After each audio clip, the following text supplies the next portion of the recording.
Selamat siang, Ibu-ibu.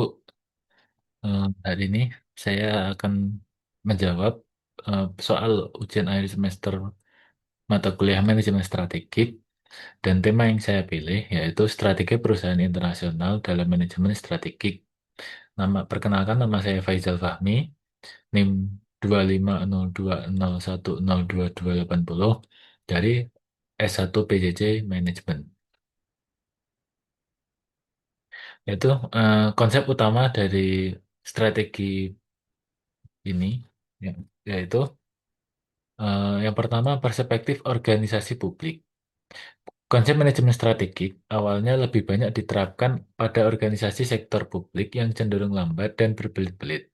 Seiring berjalannya waktu, sektor swasta mulai mengadopsinya demi pencarian keuntungan atau laba, serta demi kelangsungan hidup organisasi melalui strategi dan tujuan yang telah ditetapkan sebelumnya.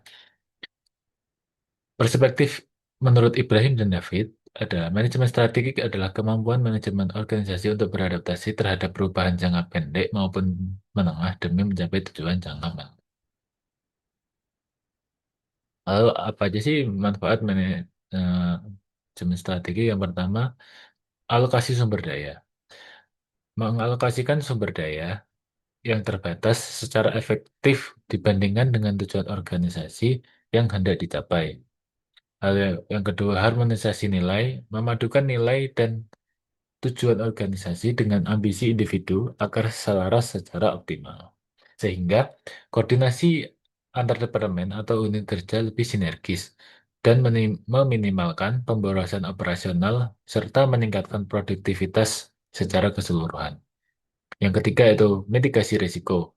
Mengidentifikasi risiko yang mungkin terjadi di tengah kondisi persaingan dan pertumbuhan yang kompleks, sehingga membantu organisasi tidak hanya reaktif tetapi lebih proaktif dalam mengantisipasi dan merespon perubahan lingkungan eksternal yang cepat, seperti pasar, kondisi teknologi, dan regulasi global. Lalu yang selanjutnya era globalisasi dan pasar bebas.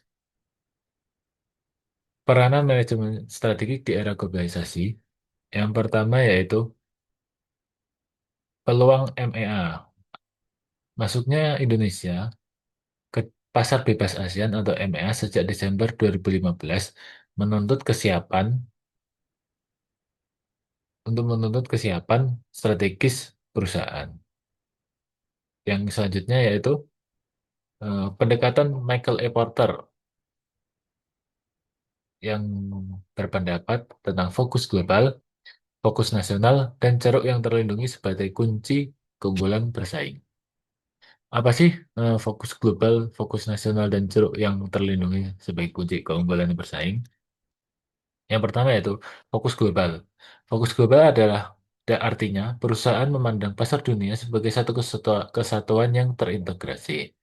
Dengan strategi, perusahaan menawarkan produk atau layanan yang seragam atau terstandarisasi di berbagai negara untuk menekan biaya produksi melalui skala ekonomi atau economies of scale. Contohnya, seperti yang kita tahu, di Indonesia ada KFC, ada McDonald, ada Apple, ada Samsung, yang mereka mengeluarkan produk yang sama di seluruh dunia dengan menggunakan citra yang sama, spesifikasi yang sama, dan inti yang sama di seluruh dunia. Lalu, em, menurut Michael Porter yang kedua yaitu fokus nasional. Fokus nasional berarti perusahaan memusatkan strategi yang bersaingnya menyesuaikan diri secara khusus terhadap karakteristik unik pasar di suatu negara. Dengan strategi, produk, layanan, atau cara pemasaran disesuaikan sedemikian rupa agar selaras dengan preferensi budaya, kebutuhan lokal, serta regulasi yang berlaku di negara tersebut. Nah, contoh yang bisa kita ambil yaitu perusahaan makanan cepat saji yang menyediakan menu khusus disesuaikan dengan lidah masyarakat di cabang itu berada. Seperti misal eh, di KFC ada namanya ayam pahe, paha hemat. Nah, itu menyesuaikan dengan pasar Indonesia yang suka eh, harga murah, yang suka harga murah dan paket-paket nasi. Mungkin KFC di luar negeri eh, tidak banyak yang menyediakan nasi, dan di Indonesia disesuaikan dengan produk nasi. Lalu yang ketiga, dari pendekatan Michael A. Porter, yaitu eh, ceruk yang terlindungi sebagai kunci. Ceruk yang terlindungi. Apa itu ceruk yang terlindungi? Ceruk yang terlindungi eh, atau protected niche adalah strategi di mana perusahaan membidik segmen pasar khusus atau ceruk atau niche market yang memiliki hambatan masuk yang tinggi bagi pesaing lain. Strategi Strateginya pasar ini memang sering dilindungi oleh faktor-faktor tertentu seperti regulasi pemerintah yang ketat, kebutuhan teknologi yang sangat spesifik, hak paten atau karakteristik geografis dan budaya yang sulit ditembus oleh pemain global besar. Contohnya yaitu perusahaan lokal yang menguasai segmen produk kerajinan tradisional dengan bahan baku unik yang hanya ada di wilayah tersebut, sehingga sulit ditiru oleh perusahaan multinasional. Lalu eh, yang selanjutnya ada analisis dari Rini Surjani yang menggabungkan analisis lingkungan eksternal, internal, strategi tingkat bisnis, korporat, dan hingga restrukturisasi internasional. Analisis lingkungan eksternal adalah proses mengkaji faktor-faktor di luar kendali perusahaan yang dapat menjadi peluang atau ancaman, meliputi tren makroekonomi, kondisi sosial budaya, politik hukum, perkembangan teknologi, serta dinamika persaingan industri global. Hal ini bertujuan untuk memastikan perusahaan mampu membaca perubahan pasar dan merespon ancaman atau peluang eksternal secara tepat waktu. Analisis dari Rini Surjani yang kedua yaitu internal, yaitu proses mengevaluasi sumber daya, kapabilitas, kompetensi inti yang dimiliki oleh perusahaan itu sendiri, meliputi aspek keuangan, sumber daya manusia, efisiensi operasional, kapasitas teknologi, dan kekuatan merek. Sehingga bisa mengidentifikasi apa saja sih yang menjadi kekuatan yang bisa dioptimalkan oleh perusahaan ataupun kekurangan yang bisa diperbaiki demi menjaga kualitas dan menciptakan keunggulan bersaing. Yang ketiga itu strategi tingkat bisnis. Strategi tingkat bisnis adalah strategi yang difokuskan pada bagaimana sebuah unit bisnis atau perusahaan memenangkan persaingan di pasar tertentu untuk produk atau layanan spesifik.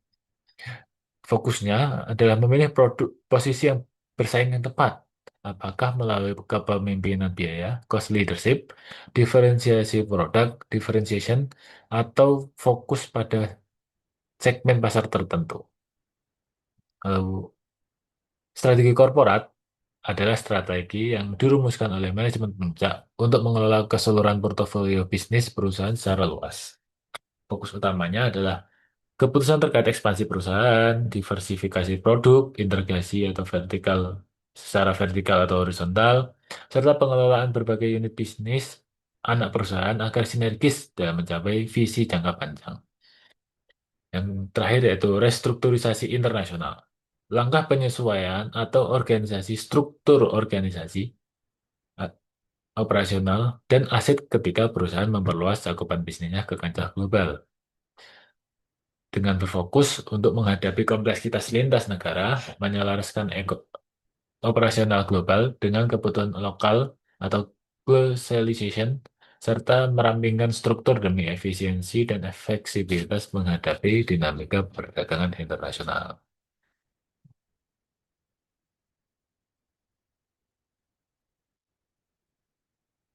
Lalu, faktor penentu strategi internasional. Yang pertama adalah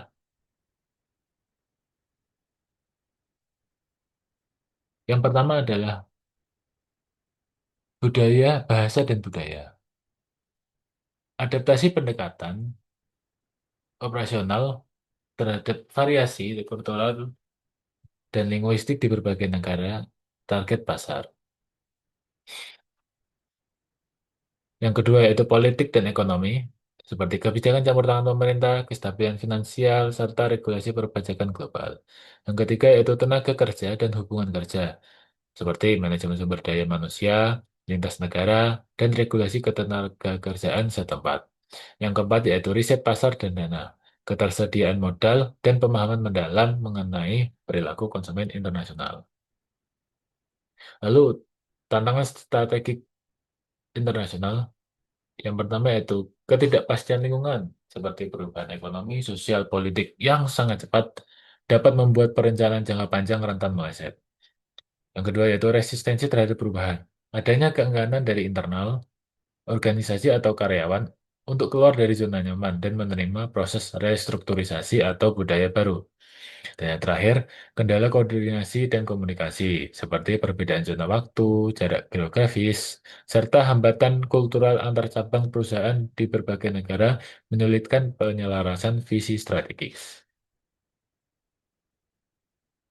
Lalu, bagaimana sih proses dan kebijakan strategik? Tahapan manajemen strategik menurut Raut dan Robinson. Yang pertama yaitu analisis formulasi, meliputi analisis situasi atau lingkungan internal eksternal perusahaan, serta perancangan dan pemilihan strategi yang paling tepat pada setiap level bisnis. Yang kedua yaitu implementasi dan evaluasi, proses pelaksanaan strategi yang telah diformulasikan secara matang diikuti evaluasi kinerja secara berkala untuk menjamin pencapaian tujuan.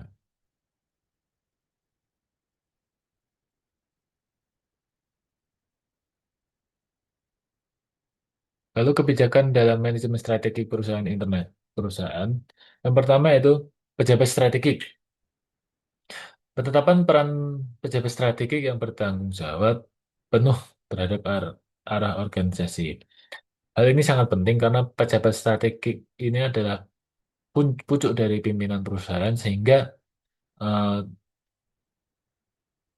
hampir 100% eh, pejabat strategik ini akan menentukan apakah perusahaan itu bisa level up atau malah mungkin level down. Yang kedua yaitu misi dan visi. Penyelarasan misi perusahaan dengan peluang eksternal dan ancaman pasar global. Penyelarasan misi dan visi ini eh, harus jelas dan spesifik sehingga perusahaan dapat menyesuaikan dengan visi misinya yang telah dibuat secara kompleks dan secara kuat dengan eh, kondisi pasar dan ancaman pasar global yang sangat-sangat cepat berubah. Dan yang ketiga yaitu tujuan dan polis, yaitu penetapan sasaran jangka panjang serta kebijakan operasional yang terukur. Pedoman yang berarti adalah pedoman atau aturan batasan operasional ditetapkan oleh manajemen untuk mengarahkan pengambilan keputusan agar konsisten dengan sasaran jangka panjang. Dan eh, sifat terukur di sini adalah kebijakan atau aturan operasional yang jelas yang harus memiliki indikator kinerja atau parameter yang jelas sehingga dapat dalam pelaksanaannya dapat mencapai efektivitas dan efisiensi yang paling maksimal dan dapat dievaluasi secara objektif.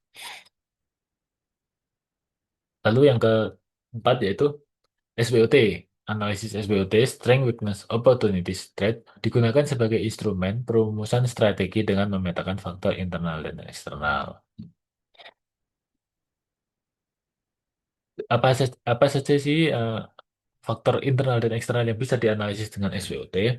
Yang pertama itu faktor internal dapat dianalisis. Yang dapat dianalisis di faktor internal yaitu identifikasi kekuatan dan kelemahan, strength and weakness yang dimiliki perusahaan, seperti sumber daya finansial, teknologi, kemampuan manajerial, dan reputasi merek.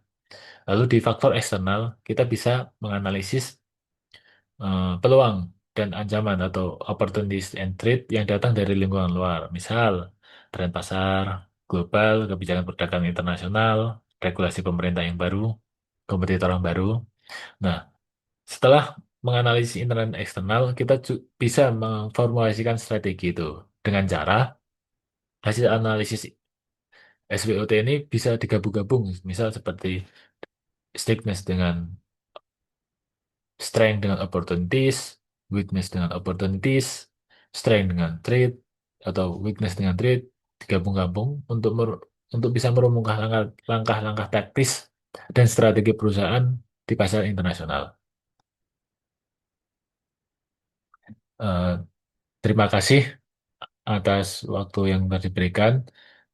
Mohon maaf kepada Ibu dosen apabila dalam penyampaian saya ada kekurangan dan ada kesalahan dalam penyampaian materi.